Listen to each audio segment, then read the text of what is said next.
This is for all of you dreamers out there. Sit back, relax, open up your minds, and get ready to feel the vibes.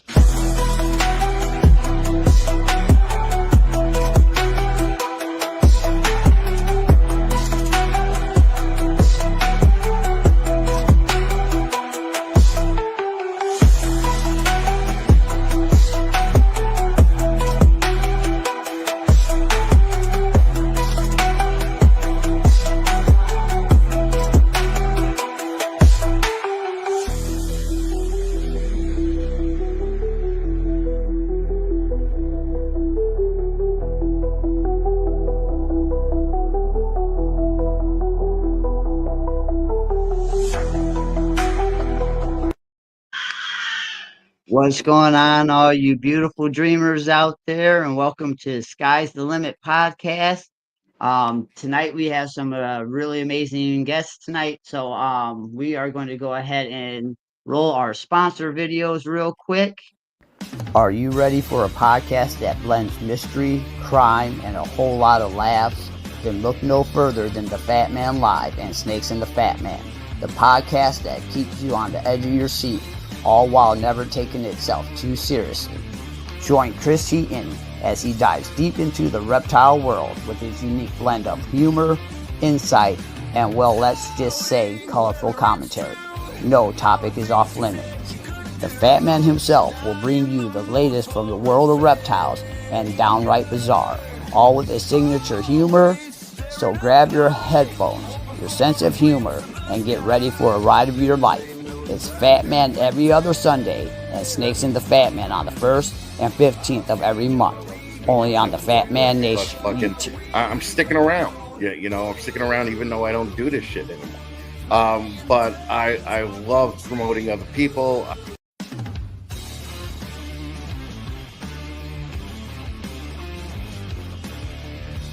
This is why you need DNA shed testing in your reptile game.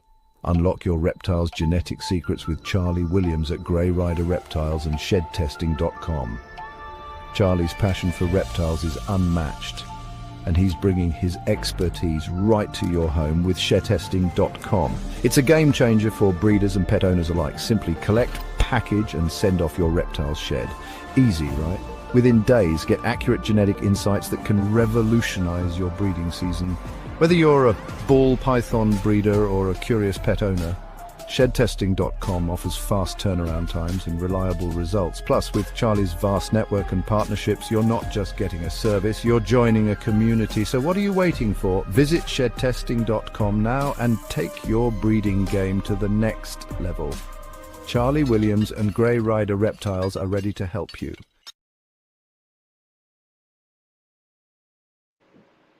Awesome. So you guys want to make sure you stay to the end of the show. We have some special news to announce after we get done with the guests. But with that, we are going to go ahead and do our shout outs. Sammy Vargas, what's going on? How you doing tonight, buddy? You actually have the podcast here in a couple of weeks. Can't wait. Mike Double Dippin'. We got Carter Coils. Looks like right now that's all that's active in the chat. If you guys did have a question for their guests, make sure you put it in the chat. We will definitely try to get to that. And without further ado, we have the Harbins tonight. Hey guys. How are you guys tonight? Doing good. Doing good. Welcome to the podcast. Thanks for having us. Glad to be here. Appreciate you guys coming out tonight. I know you guys are extremely busy taking care of 2 different collections, running back and forth. Backstage, you guys were saying that you ran 45, 50 minutes just to do the podcast. Yeah, the farm does not have good internet, so we had to drive to his aunt and uncle's to get good internet. So here we are. We had to drive to the preferred side of Alabama, Prattville. I appreciate it. Yeah, they have fiber internet over here. Yeah, so we definitely appreciate you guys coming out tonight. So we'll go ahead and start with our questions. Mike, if you want to start with yours. Yeah. How long have you guys been keeping reptiles? I think as keepers, like breeders, also about 5 years. Yeah. About 5 years. We've always had pets. I mean, ever since I was probably 12. My dad's been breeding snakes forever, and we always had critters as pets. But we didn't pair anything and have like stuff in the incubator until about 5 years ago. Yeah, I had my first snake when I was 17. He actually just passed away a week ago. He was 29-year-old corn snake, and so again, he was my pet.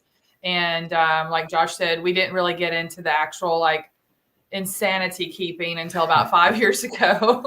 We got into hog noses at that point, and it kind of escalated from there. So whenever you travel to different states, do you see like certain states like ball pythons better, or like hog nose, different reptiles? There's a handful of states that stuff is prohibited. Like in Georgia, we can't sell our corn snakes. Yeah, West Virginia, we can't sell corn snakes. And there's sometimes we'll go up to Indianapolis and we'll sell a ton of corn snakes, and we'll sell like 1 or 2 hogs and balls, and that's it. And then we went to Slidell, Louisiana not that long ago, and we actually sold a ton of ball pythons. And it was just, it was weird. It's like, I don't know if there's just a real anything specific. I think it sometimes just depends on the show that we're going to. I think it's really hard to predict what's going to do well at a show. We always try to bring a variety. Yeah.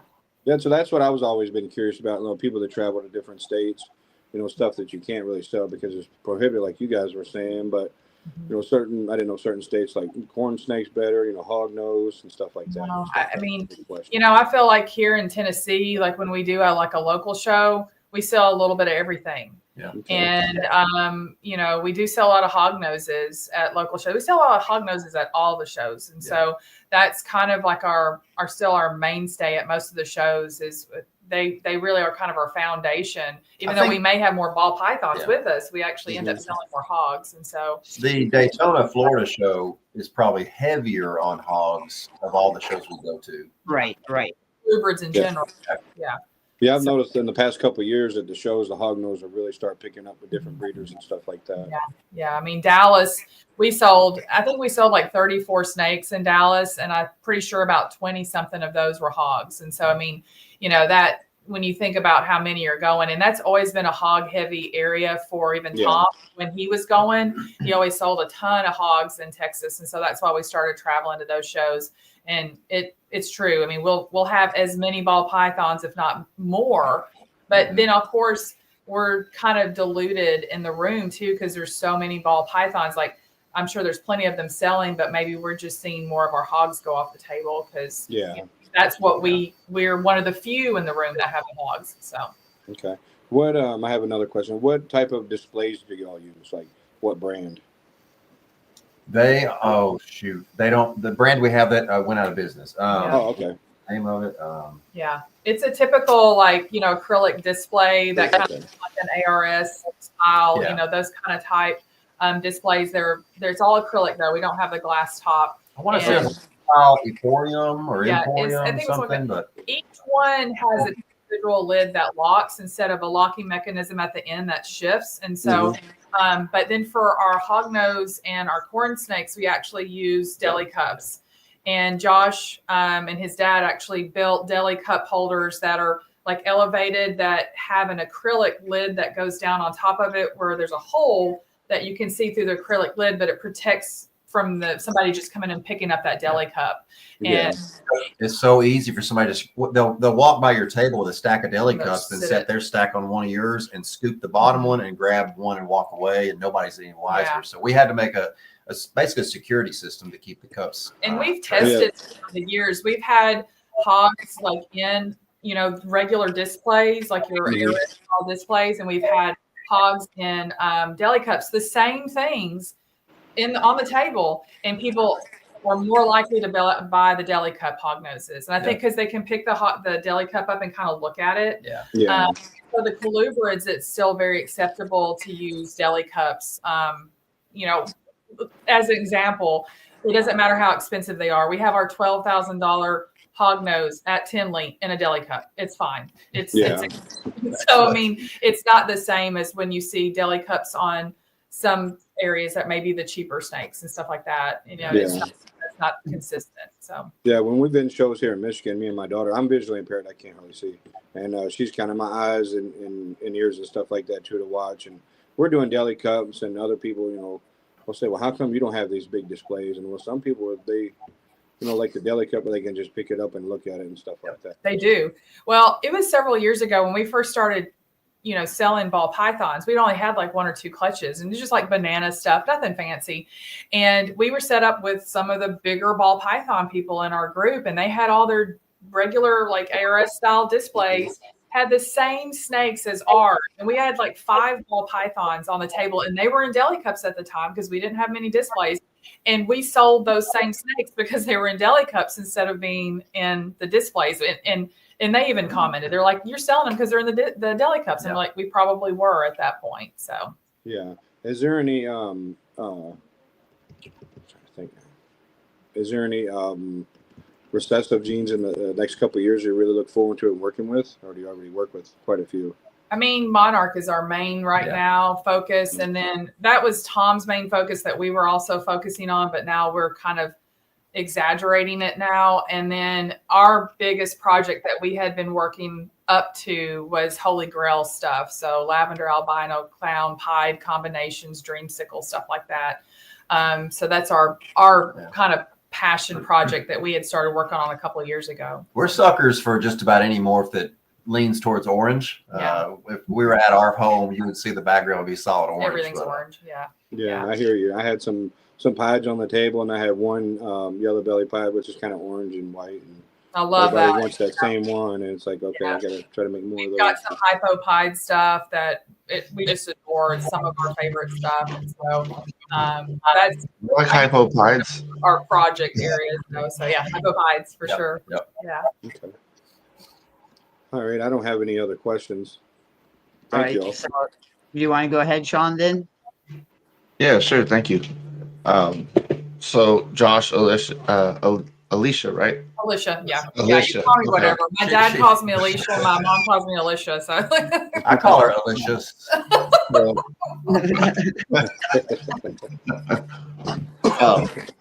Thank you all for coming on. I had a chance to actually talk to you, Alisha, before the show, and so you were telling me since Josh's dad passed, you guys are actually doing a pretty good sized commute from where you live now to where Josh's dad was at. Could you tell us about that? Is that like a weekly deal, a monthly deal? Is it a daily deal? I mean, it's like a lot of driving, and I used to be a truck driver. Yeah. So we're up in Knoxville, Tennessee, which is East Tennessee, and then Mom and Dad's barn and farm is south of Montgomery, Alabama. So it's about a 5.5-hour drive. It's a haul, but we've taken advantage of that time and turned it into our business hours. So we've got one of us usually has a laptop out, so we're making notes, we're checking some receipts, we're sending some emails and communications. So it evolved into that. The first right after we lost Dad was kind of a panic. We had talked to Dad prior, and we told him we were willing to take over the reptile collection if he passed. But at that point, we just assumed he was going to live another 20 years. But it was definitely a flurry up front, but we've settled into it. It seemed like a little bit of a burden at first, but now it's turned into more of not a challenge, but this is the family. This is the family legacy, the heritage. So we had just gotten into the reptile keeping world, and this kind of forced us to jump in both feet. We come down every week. There's been a couple of weeks that we haven't come down because we were doing a show somewhere, and so we've had our friends the Redmonds with Rascals Reptiles, and then our other friends Alyssa and Craig Leonard of Full Throttle have come in and covered the animals for us, feeding and cleaning. When we were at Tinley, they were with Tinley, and so the animals got skipped that week. They're snakes, thank God. We had extra water put in there. We'd fed heavier siding, a larger mix before we left, and then so that was like one of the weeks that they got completely skipped.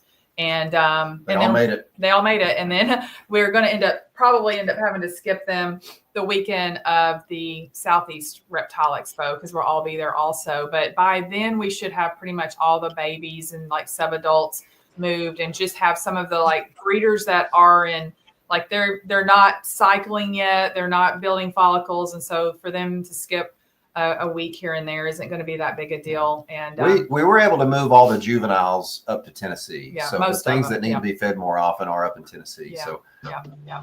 That should be an easy move for the smaller ones, right? Little bits and pieces is what we've done. And we got the hog noses moved quite a while. Like the baby hog noses were the first things that we moved. They have to eat every 4 days. We don't have an option. And so they got moved literally a week and a half after Tom passed. And so that was the first move. And then when brumation kicked in for all the hogs, that was kind of easy because then we just shut them all down and we moved them to Tennessee. And they've been in brumation for 2.5 months now. In Tennessee, and we're getting ready to pull them out in a couple of that weeks. is the biggest perk of colubrids. You shut them down for 2 months, and it's usually the Christmas season, so you can go travel. Go do stuff. You have to extra. You just throw them in a wine cooler, a big giant wine cooler, drop them to 50 degrees, and come back in 2.5 months. Yeah. So, I mean, it's been a challenge. It's been 6 months now that we've been doing this. And so it's a lot of driving. But like you said, we've made the best of what we kind of have been dealt with. And we've even talked more recently, like, I feel like when it all happened, like we didn't even think twice. We just started working. Like we went straight out to the barn and started checking all the animals, doing the water, started feeding things, kind of taking inventory, ultrasounded everybody. It was like, this is what we're doing. And people are like, oh, we just figured you just sell them all off. And like, we haven't sold anything that wasn't already, he had marked for sale from the show he went to 2 weeks before. And of course we sold some things since then, but they've all been babies, you know, that were they're not furthering the projects. And so we're just now 6 months into it, analyzing the subadults and adults that we aren't planning on keeping long term. And we're going to probably start taking those to the shows for people to, you know, progress their projects and us be able to keep our projects focused. And so it's been a lot of analyzing, and we've luckily got the luxury of his mom being okay with it all and just, you know, she still takes care of the rodents that are down here because we couldn't remove all the rodents up to our place. Man, she is a rat growing wizard. Yeah. I mean, she's got the touch. She's a dairy farmer girl. So when it comes to like farming, which is what raising rodents is, it's miniature farming. Yeah. She is a natural. Yeah. So we're super like we're kind of forced to do it like fast to make fast decisions. Wow. So my next question I was going to ask you, how many animals do you guys now have? I mean, now that you got the rats, I mean, I couldn't imagine how many animals you guys have. If we counted the mice, I don't even know how many colonies of rodents we have. That's a lot. I don't know. I mean, what would your best guess be? I mean, when we hit the peak on snakes, he had his biggest year. He had like 33 clutches of ball pythons. We had almost 200 hognose babies ourselves, and I think we only had like 3 clutches of ball pythons ourselves this year. He luckily only had 4 clutches of hognoses, and so at peak when everything had hatched this summer and we hadn't sold a lot yet, we were around 850 total between the 2 collections, and so that was pretty overwhelming. We went from having about 400 of our own to our collection that we were responsible for doubled in size. So yeah, that was stressful. Yeah. But holy shit, that's got to be incredibly stressful. I mean, I've got like 150 animals myself, not including any of the rodents that I use to feed these snakes. Yeah. And it's a lot of work. Yeah. Yeah, y'all are on the next level. Y'all are on that next level. It was it's like we just kind of had to jump off the ledge and just go into it. And you know, we powered through a lot of stuff and kind of figured a lot of things out. But we definitely don't want to maintain, you know, over 800 animals. That was never our goal or intention. And so we would like to get down to below 500 for like the general maintenance, because, you know, I was even considering with the hognoses this year, we had 11 females paired last year. And of course, that's around 200 eggs. And there's several that slugged out because they were first-time moms. And so we expect them to go this year. Then we have several more we're adding. And so we could easily have 300 hognose babies. And that all happens within a couple of months of each other. And I don't want to hold back on that because that's the progression of the projects that we have That's a lot of animals, but invested in. Those things need to be paired. And hognoses don't have the life luxury of like the ball pythons. Like we've got our oldest hognose girl is 9, and she's produced very well for us every year. But this is probably her last year. They just don't go like ball pythons, and so you know, and you're at heavier risk for losing them due to egg binding and all that kind of stuff. And so we can't really say, oh, we'll just skip that girl this year, because you know we may not be able to get her back, you know, or even be able to use her if we skipped her. So it's definitely we're going to just push through and pair just as normal. So that's got to be incredibly taxing on you guys. Well, we just pretty much gave up TV. Like we just people at work are talking about shows. Like, I don't know what y'all are talking about. Well, and then I was a full-time veterinarian, and I had to cut my hours down to just 2 days a week. That was hard to do because, you know, now my clients only have like 2 days a week that they can get a hold of me, and so it's been weird transition because I'd always worked a lot. Like I worked way too much, honestly, as a veterinarian, and so now the only way we would be able to pull off me going to Alabama every weekend was for me to go part-time. And luckily my boss was good with it. He understands. And so, but then the rest of the days of the week is literally snake work. And then I help him with the rodents, but because it's time to do rodents, I just jump in and start helping him with the rodents. So he's in charge of the rodent stuff. That's got to be super intense. And then, you know, you're basically, Josh, you're taking over your own collection that you and your wife are doing, and your dad's whole legacy. I mean, some big shoes to fill, man. Yeah, it is. That's I really enjoyed hearing all the stories that people tell me about how Dad got them started in the hobby. You know, they got their first snake from him, or he helped answer some questions, or you know, helped advise them on pairing stuff. Like it's cool that he helped that many people out there. So we love to help. I mean, her being a veterinarian, she's really good at the biological side. I do engineering stuff, and so if somebody needs help with a rack or something like that, I know where to step in. So we want everybody to have fun with this, and we want everybody to be successful. This is one of the coolest hobbies on the planet, I think. Oh yeah, absolutely. So is there a last question I got for you guys?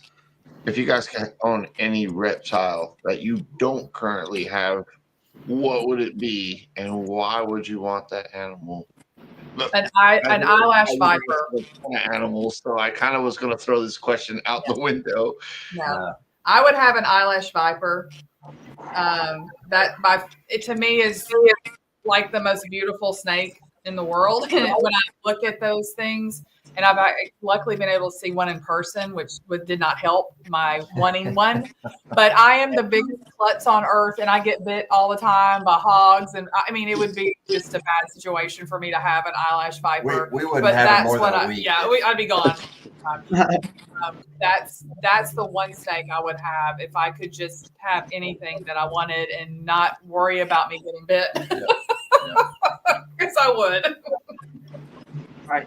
So my first question for you is, can you discuss any challenges you guys have faced in the reptile husbandry and how you have overcome them? Probably humidification. Like husbandry, you know, is true husbandry. As far as the day-to-day keeping, in Alabama, we have absolutely battled with keeping humidity stable. I think they just have such weird temperature swings down here. The way the building is, I don't think it's not the best insulated because it's an old barn. It was a good barn before Dad retrofitted it, and he did standard like residential insulation on it, but I think it would have been beneficial for him to like go kind of a little crazier with the level of insulation to keep it a little more stable. It's honestly one of the reasons when we were getting this facility built at our place, we're going mega insulation on it so that we're not dealing with loss of all this, you know, that because you have to circulate all this air all the time in these little rooms, and it's just drying it out. So we're always battling that. And part of it's probably because we're only here once a week. So you don't get that midweek, you know, water check and spray and mist and stuff like that. And so by the time we get here, it's just all dried out. I guess that's probably right now our current husbandry fight as far as trying to deal with it and try to figure out how we can overcome it. Right. As far as like keeping the animals in general, we've got 3 really easy species, honestly. You're dealing with, hogs and ball pythons and corn snakes. And, that's just as far as knowing how to take care of them. There's so much information out there. Plus, when Tom was our mentor, I mean, he kept all 3 of them.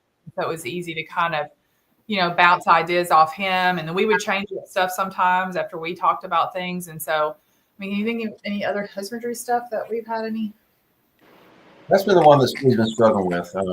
We've been using cypress mulch just because it was a good bargain. It just does not hold moisture as good as the cocoa. Yeah, so we're back on ReptiChip, and we've been replacing a lot of stuff with ReptiChip, and it's working. And so we're probably going to just pretty much slowly get rid of the cypress mulch and then go into ReptiChip.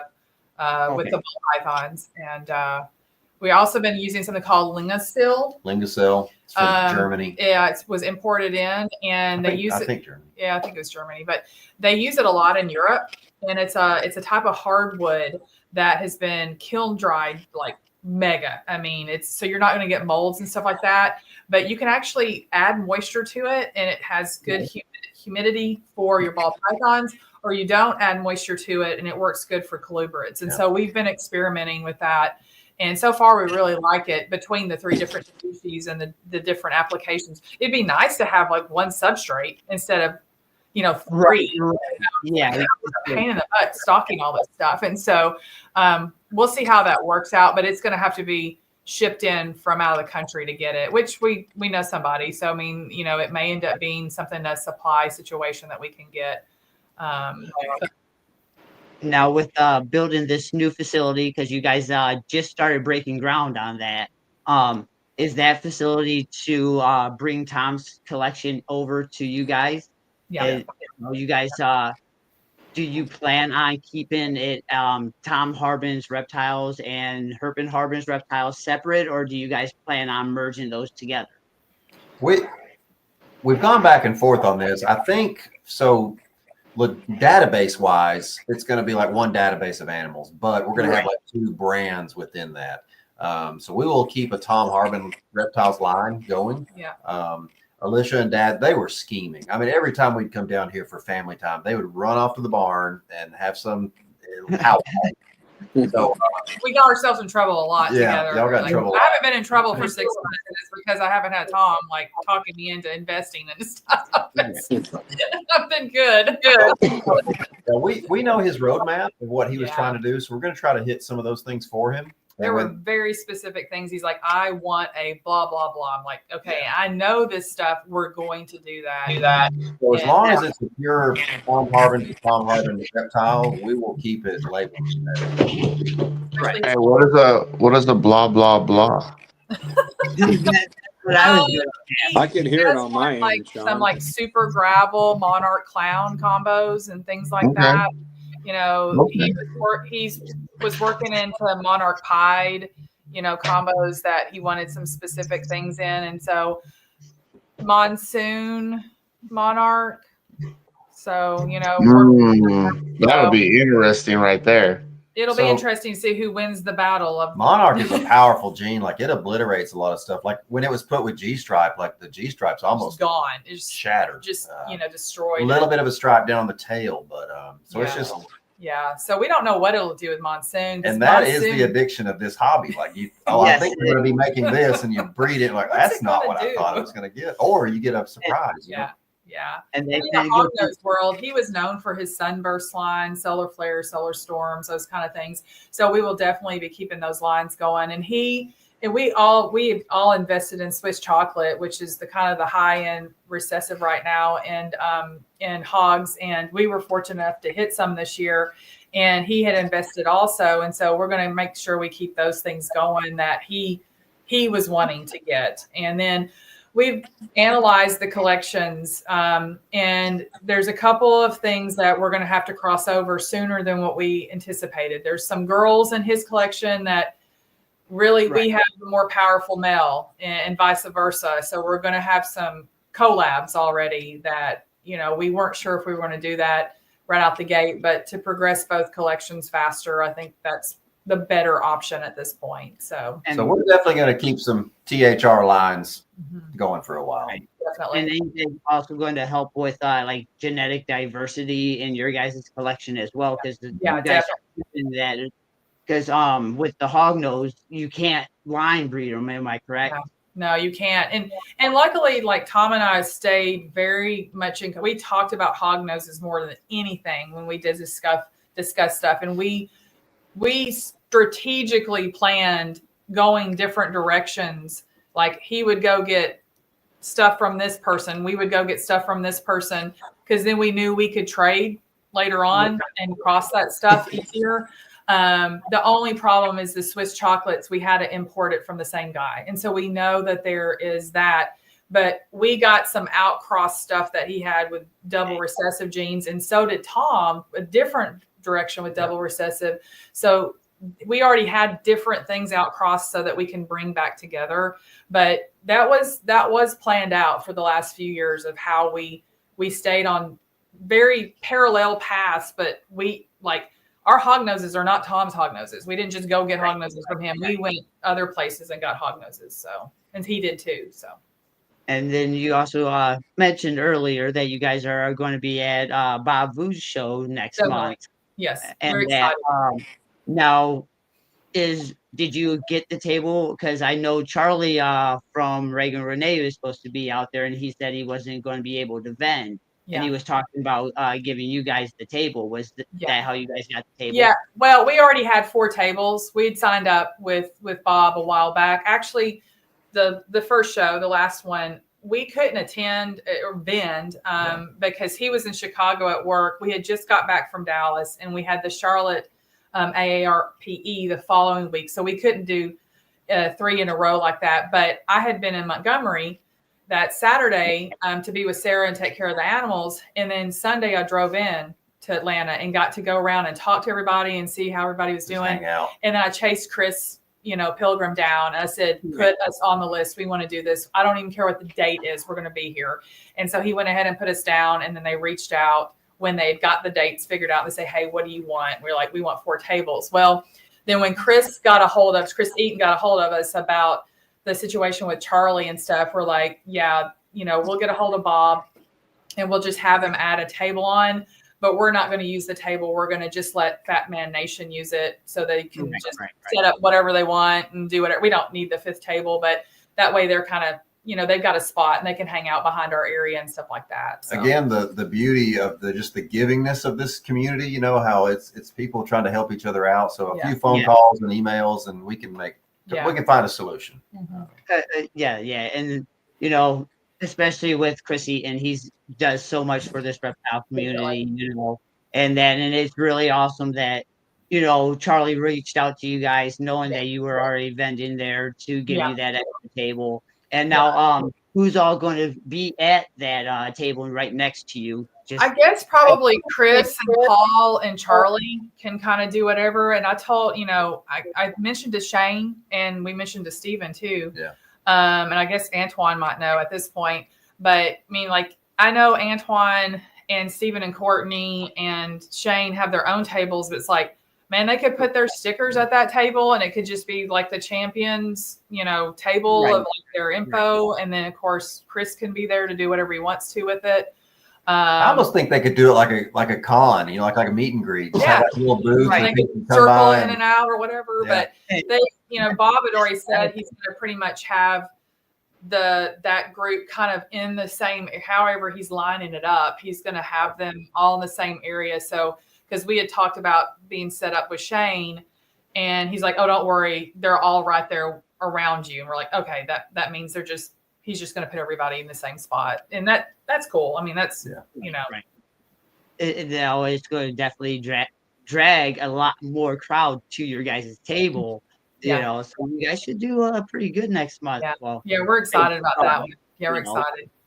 And now you guys, go ahead. I'm sorry. I was like, we're going to be doing Tinley and we're going to be on the Snake Discovery US Art Passport. So we're super excited about that. And that's going to bring a lot of people to our table too. And we love getting to talk to the kids and stuff. We don't have children on purpose. And, but we still like talking to kids about, we still like talking to them and like getting that next generation added, we love that. Right. Yeah. And that's actually what I was going to say next is I know you guys are you did October's Tinley. Now you're doing the Atlanta show. You're doing March's Tinley. Are you also doing this October's Tinley as well, too, right? Yeah.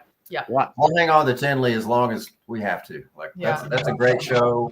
Yeah. It's just a great meetup of people. Yeah, definitely. Well, I'll definitely see you guys in the spring. That's for sure. Yeah. I know Ryan will. Yeah, we'll be there. Yeah. Well, yeah, we're definitely going to be there in March. We're going to be doing stuff for the podcast and the channel, of course. Perfect.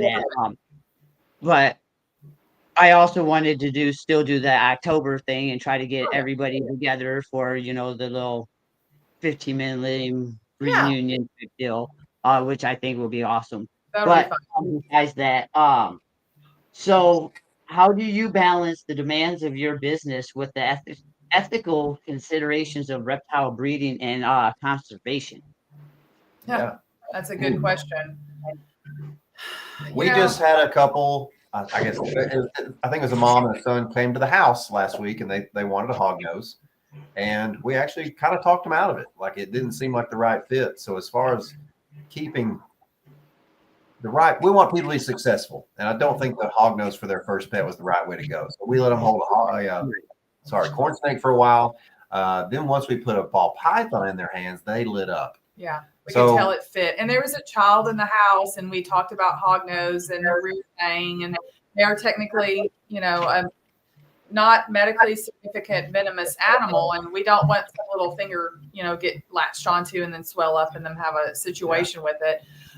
So obviously we want to sell these things to make money so we can buy more snakes, but we're not just to flip a snake just to get $1. Yeah. We want people to be happy and get excited about it. Yeah, we want them to be educated about it too, because I think the more that we can have new people coming in and being successful, then that gives more people to also promote reptile keeping and conservation and taking care of these animals, and more support for places like US Art to kind of keep us protected. So I think as long as we as a group help people understand things better, they have a great experience. Then that next person they talk to it about, then they keep helping and they have a great experience. If we just throw stuff out at people and the animal dies, then they're just going to give a negative feedback to the entire industry. And it is a negative thing if that's how we're doing it, and we shouldn't be doing it like that. And so I think being educators is number one for what we should be doing, so that we can make sure that our industry does stay in the positive light, so they don't have issues with lawmakers trying to put more and more restrictions on us. Early on, one of the first things we wanted to do is make just a solid, dependable care sheet. And we're always tweaking that thing, trying to put more information, better information, additional links, like just make it as useful of a resource as possible, because people can't always reach out to us. And then there's a lot of crap on the internet too. So much good stuff. It's dumb. A lot of dumb stuff. Yeah. And a lot of it's inaccurate as well. Very inaccurate. Everybody wants to get these hognoses and put them in 4 inches of sand. It's like, where do you hear this? Like, where are you putting them in the sand for? They're not sand boas. Right. And speaking of which, if you want to go over a little bit of basic husbandry, just so anybody that is kind of thinking about getting a hog nose, you can give them a little bit of advice. Yeah. So what we typically recommend to people with wanting to get a hog nose is, especially most of them are getting hatchlings, and we do recommend very small enclosures. These guys are not needing a ton of space. If people want to go throw them in a 20-gallon or 40-gallon, and you can put a lot of clutter in something like that, but these guys get very overwhelmed with that extra space because they are true burrowing species. And so they don't go bask in the sun and things like that. You can find them sometimes out in the sun kind of moving around, but and generally they're a burrowing species. And so in open containers like that, they really feel like they're prey all the time. And so they're not going to eat as well. They kind of you see them searching the tank, and that's not that they're looking for something. It's they're literally kind of in a panic mode. So we do recommend very small enclosures. Their heat is not as much as a ball python. And so usually the high end can be around 83 to 87. As babies, we run it into the higher 80s just to keep them warmer. But the low end, you can be in the mid 70s, and they don't need high humidity, but they don't need dry. And so honestly, the humidity in your house, like 40 to 50, up to 60% is plenty. We typically use aspen in most of ours. And I do know people that use like rip chip that they don't add moisture to. Some people like to do the bioactive, and I'm fine with that. It's just not having so much thickness that the animal is buried all the time. We prefer belly heat in this species because again, they're not light seekers. And so you get these lights on them, and it doesn't bring the right feel for those guys. And so then they end up burrowing and the people never see them. And then they're not getting enough heat because they're actually not getting belly heat if they're getting the heat from the upper part. So we always try to recommend belly heat to these guys. Lots of hides, lots of things for them to, play around on and stuff. We only feed frozen thawed to ours because they're not a constrictor. I made that mistake the first time I put a live pinky in. I didn't even think about it. I just threw it in there. I was like, oh, there's an extra one. The snake will eat it. Well, it started eating it from the back end forward, and it just started just swallowing it whole. And the little mouse is screaming all the way down. I'm like, oh, this was. Yeah. Like, I mean, that's what's happening out in nature every day. But it was not the way I wanted it to go down. And so all of ours are in frozen thawed, and we do feed just a rodent diet. They do like amphibians and in the like toads, toads and stuff like that. But in West Texas, they'll eat lizards because they're known to be as far as south as into Mexico, but all the way up into southern Canada. So they have a huge range. Is a pet, you don't have to brumate them, but we brumate ours, and a lot of them will kind of naturally go into brumation based off the light cycle. And so I do warn people come September, October, some of them may start going off food, especially the boys.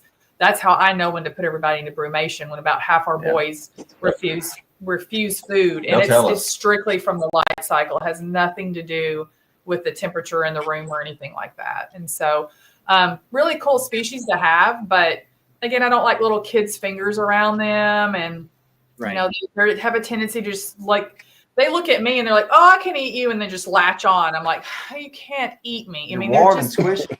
Really, I don't know how they survive in the wild. Honestly, they're kind of stupid, but they'll latch on to anything. They'll just grab like their bowls, their food cups, and just hang on to them. They'll grab the edge of the enclosure and hold on to it. I'm like, they're not bright, but that's the reason I have to put food in their mouth, because otherwise they're trying to bite me. So they're funny little snakes, but I think they're still, I wouldn't necessarily call them like true fur snake, although we've had plenty of people have them as a fur snake and do fine. They're maybe a slight more than just a beginner snake. I find beginner snakes are truly corn snakes and ball pythons, honestly. Right. Especially corn snakes. You can do anything and put a corn snake anywhere, and they're as long as they don't escape. Yeah, as long as they don't get out, they're fine. They're escaping. Right. I have another question, Brian. Go ahead, Mike. With all the different species that you keep, and you have two different collections, what do you use to keep up with all that information and breeding, pairing, and stuff like that? Husbandry Pro has been our savior. It is a great app or database, website, whatever it is. But Dad had all of his animals kept on that, and we had all of our animals on that. And whenever Dad passed, the team at Husbandry Pro reached out to us and helped us get two systems set up side by side. Without that system, we'd be hurting. We'd been hosed, man. I mean, it was interesting because Tom had started it like a year and a half ago, 2 years ago. And then he just got kind of derailed. He was a paper man. He'd been doing this for 40 years. Yeah, he didn't need a database, But he was specifically wanting it because he liked our QR codes at the shows, and he liked to be able to scan that and show people, the parents and that stuff, especially with the hog noses. And so it was last January. We came down to visit, And he's like, I want you to show me how to do this again. And so we went into the room and we logged a few, clutches. He had some late hognose clutches he hadn't logged. And so we went through it. I did one, he did one. And I said, like, just start putting your stuff in your incubator, put the parents in, go ahead and make it an incubator and then populate those animals.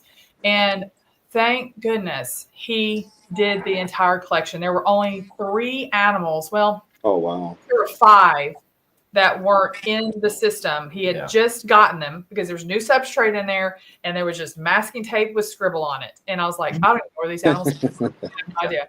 But and Mom didn't either. She didn't know anything about them. She didn't want to. She didn't want to. She's like, "What are you talking about?" And I'm like, I'm not going to get him in trouble. What am I all worried about? But, right. Humdingers that he had imported in is what it was. And we figured it out though. We finally got it figured out. But we highly recommend Husbandry Pro set up. So, like she was saying, you get the labels for the shows. So you get a QR code. People can scan it. They love see it. who the parents were, pictures of the parents, like when they were born. Yeah. Now, do you guys know anything about when the Husbandry Pro, the next, is going to be coming out? He keeps telling us anytime now, and I think he's wanting to get beta testing started within the next couple of weeks.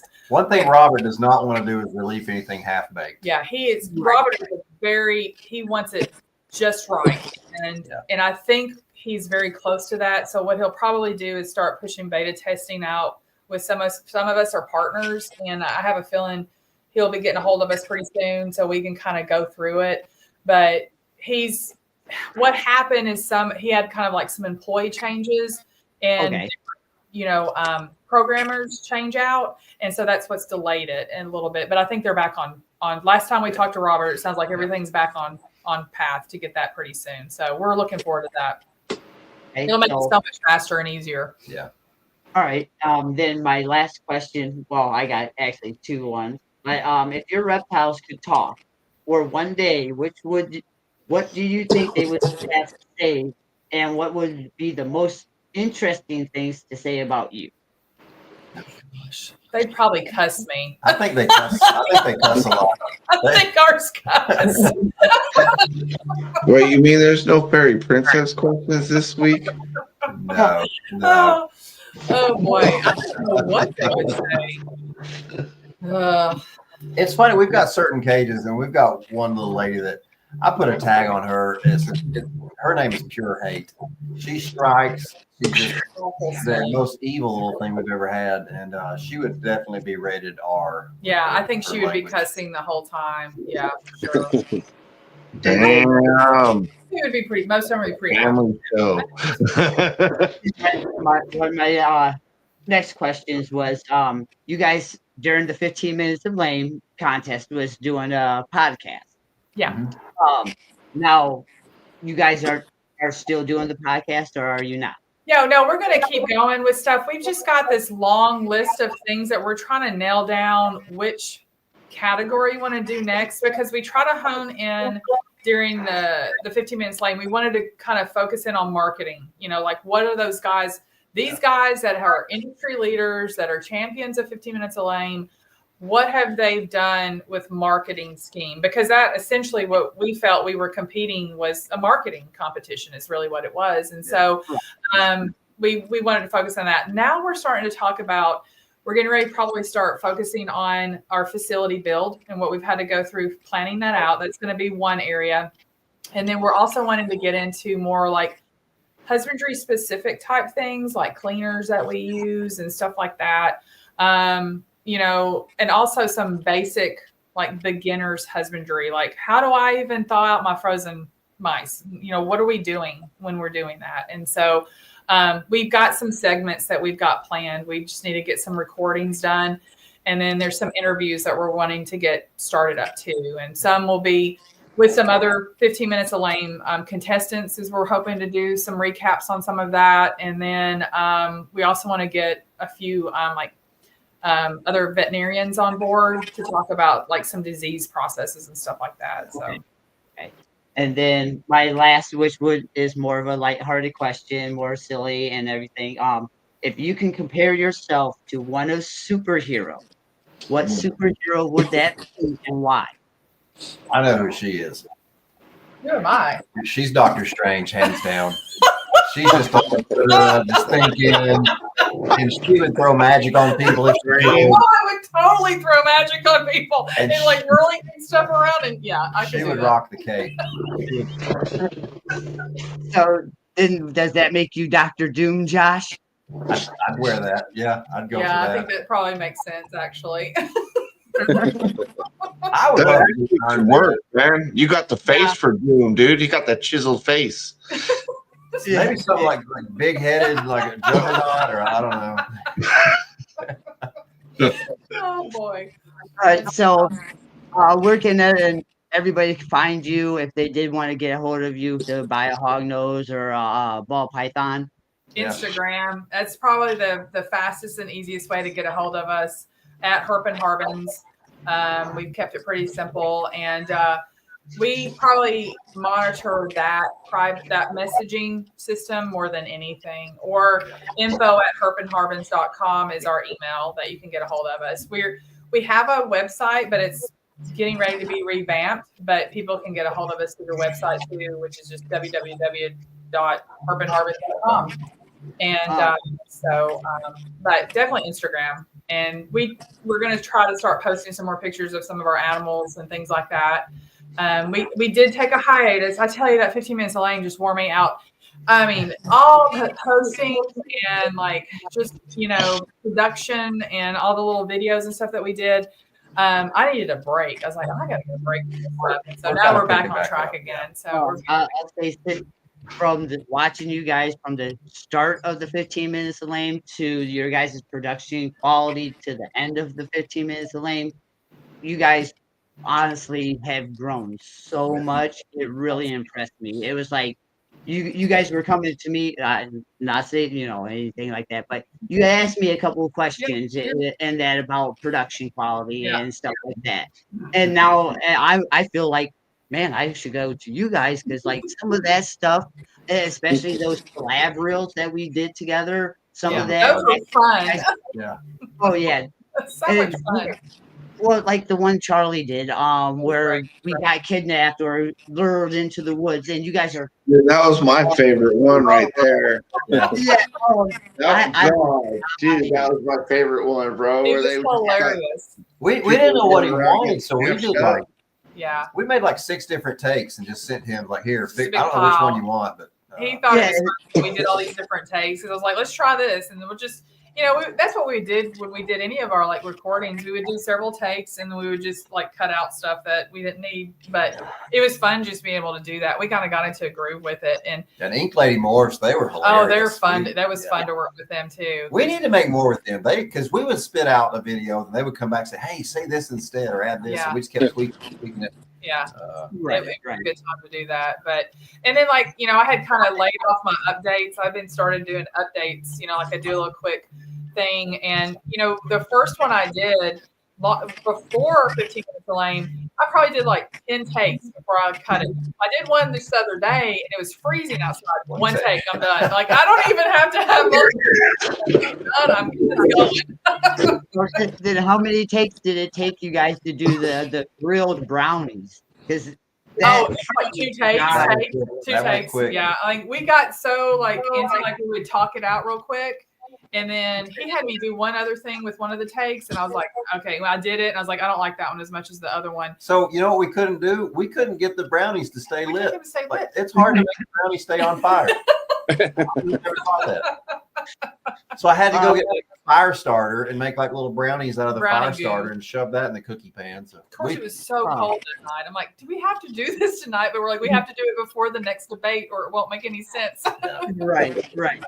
Yeah, no, that was funny. Like, because when Adam asked you guys that question on the debates, I did not, and I'm sitting there and, I thought I was kind of, because I let those people that didn't participate kind of have it, and that, like, so when you guys came up with that answer, I was like, oh, wow. Josh looked at me when he was like, like, do we tell, the snakes? And I'm told like, them, I was like, Just okay, say it. here we go. They want to really hear something that we really messed up bad. Here it is. It's like, we don't have, it's not all, roses and happiness over here. We have a lot of crap that goes down. There's one thing for certain. Life is going to kick you right in the teeth as many chances as it gets. And always Every chance it gets. 2024 sucked. It was the worst awful. year of my life. Worst year ever. Yeah. So we're going to keep pushing. We're going to find a way through. So, in all the whole time that you guys been doing this, what is one of the biggest successes that you've had, and how have you grown off of that success? Even though we did not win 15 minutes of lame, we gained an immense skill set. Lots of and that's why we wanted to do that competition, was to get better at the digital side of things, because that's where this industry is going. We knew enough to get by before, and now I think we already see where we're going next. Like, we're still researching cameras, we're researching equipment, and we're going to dedicate a room in the facility to media. Yeah. So we can have like a podcast area just ready to go, have the lighting dialed in, have all our settings dialed in. Well, it gave us a chance to get comfortable with it. It forced us to do it. It forced us to just stop about it and just do it. We need deadlines. And we have to have deadlines. Yeah. We are deadline people. But when we started doing it, I'm like, well, this isn't that hard. We just need to get focused and get this stuff done. And it's gotten easier and easier. And the more we do it, the more fluid it is. It doesn't take me an hour to do Instagram reel now. It takes me 5 minutes. It's the progression of being able to do that. We got our YouTube started. Like, we had been avoiding YouTube for years. We've been talking about doing stuff. And once we did those interviews and and we looked at each other like, well, we could do this all the time. That was kind of fun, and then putting it onto YouTube and making a little, I think there's all these like things in your head that you think, or it has to be perfect because we're both perfectionists. Yeah. It's like, it doesn't have to be that. And I think it could be good and still get a lot of information out, and there's no need to be perfect. And so that's been a big life lesson the last few months. So yeah, and with that experience with that, like you said earlier, you're going to try to work on your marketing more, and that'll help you out a lot faster and stuff like that. Yeah, definitely. And then I'll also ask you, so when the 15 minutes to lame competition first started, I met you guys in October Tinley. Yeah. And I did a little interview with you, and I asked you what the 15 minutes lame meant to you and any advice that you had for the 15 minutes of lame contestants.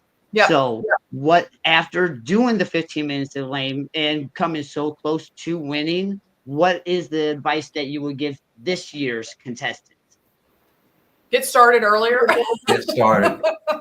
Start making those connections. I mean, you start learning who the other competitors are within a few months. They're going to start gaining, and gaining. You're going to start getting new people, and start going ahead and like reaching out and making those connections with those people, so that you already have that camaraderie before the competition happens. Start getting used to doing reels and getting used to doing different content.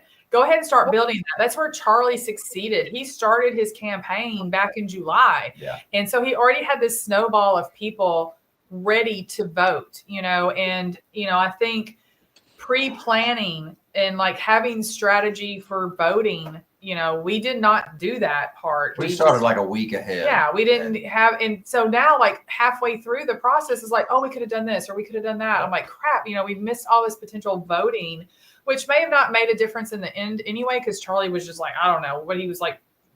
I don't know. He's had all kinds of voting. I don't know how he did it, but we will never find out because he's not going to let that secret out. It was the barber. He put his barber. Well, that was one of them, but that was midway through. He had already had a bajillion votes at that point. So, I think trying to learn the strategy of, reaching out into the community and getting votes and having that prepared ahead of time would have been a better plan.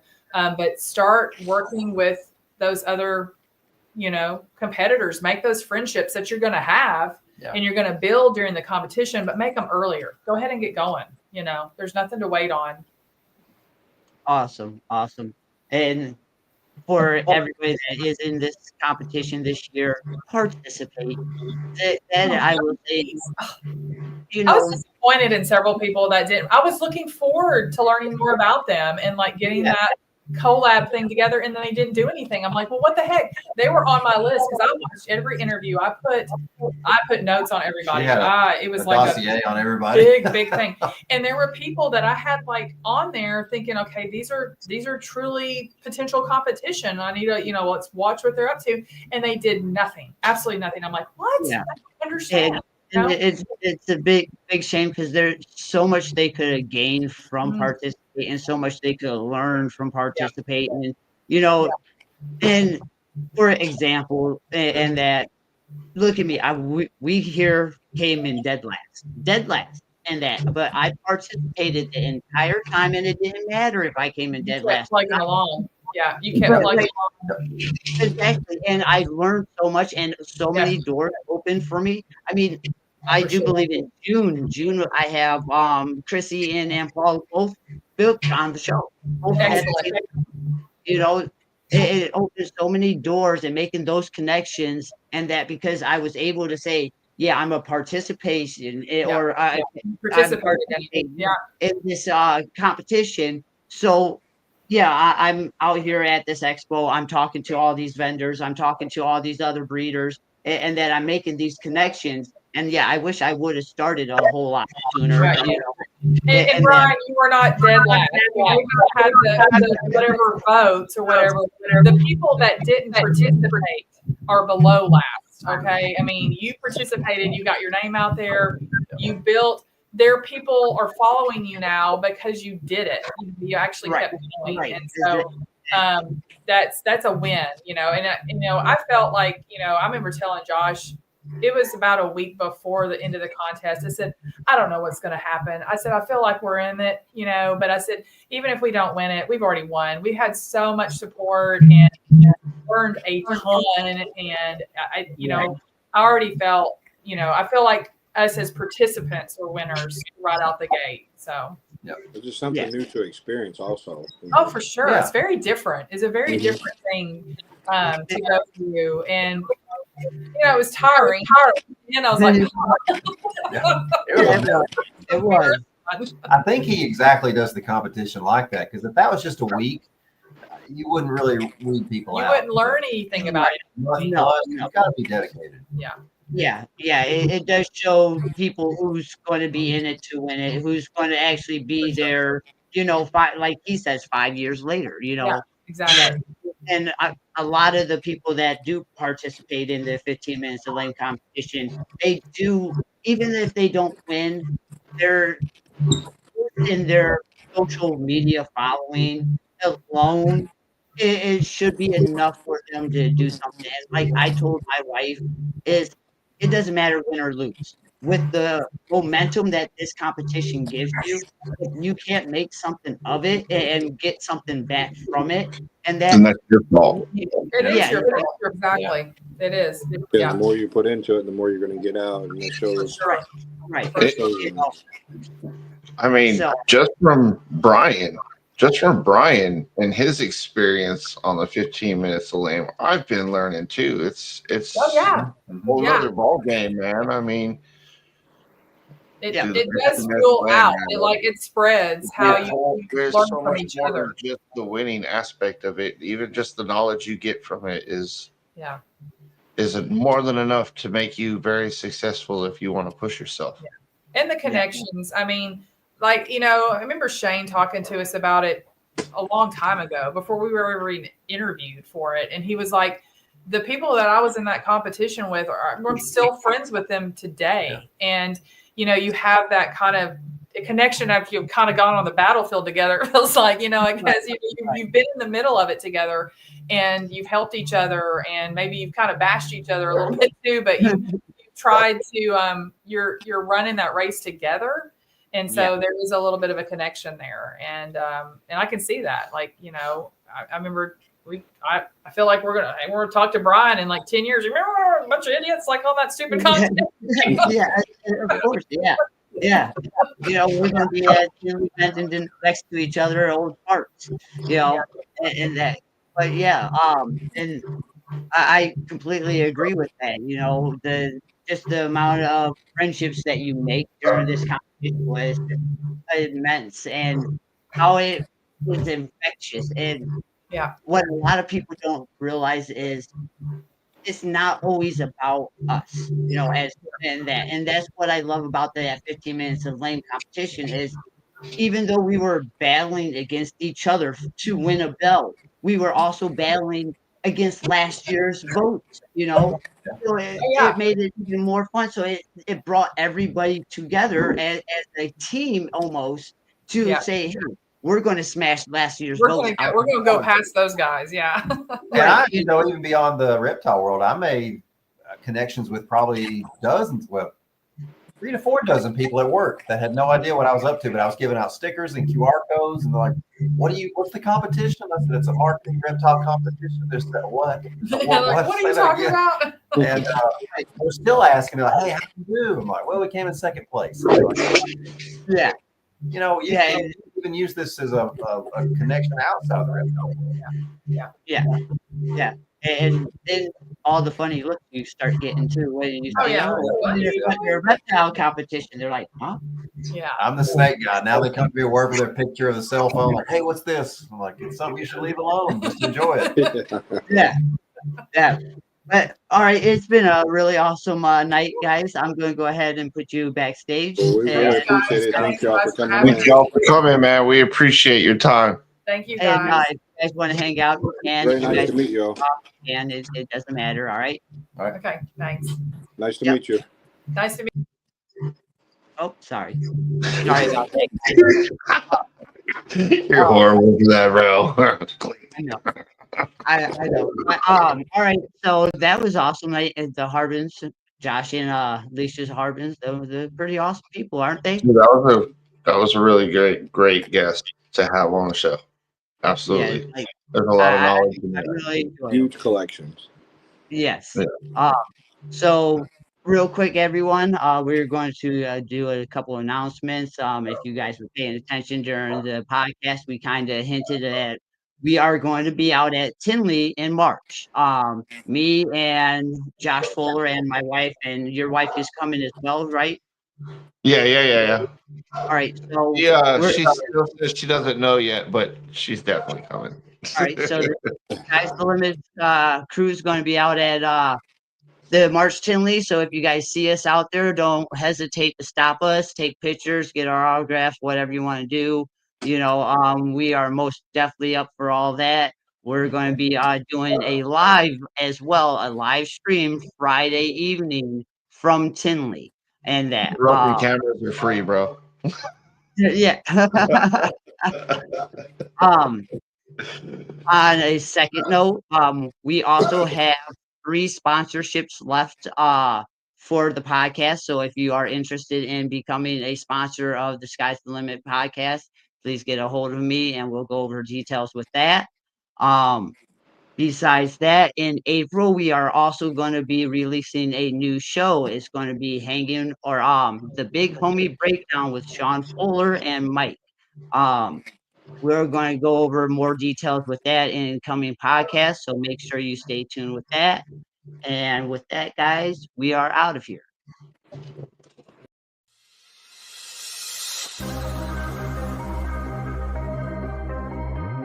It's not a bad gene. I'll say that. It's not a bad gene. Another thing, eggs.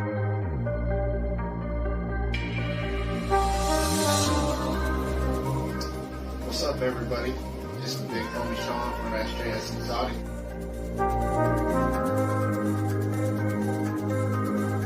The mites will not go into that, that they won't go into it because it's. So with that, guys, remember with hard work, Determination. Positivity. your dreams too can become a reality.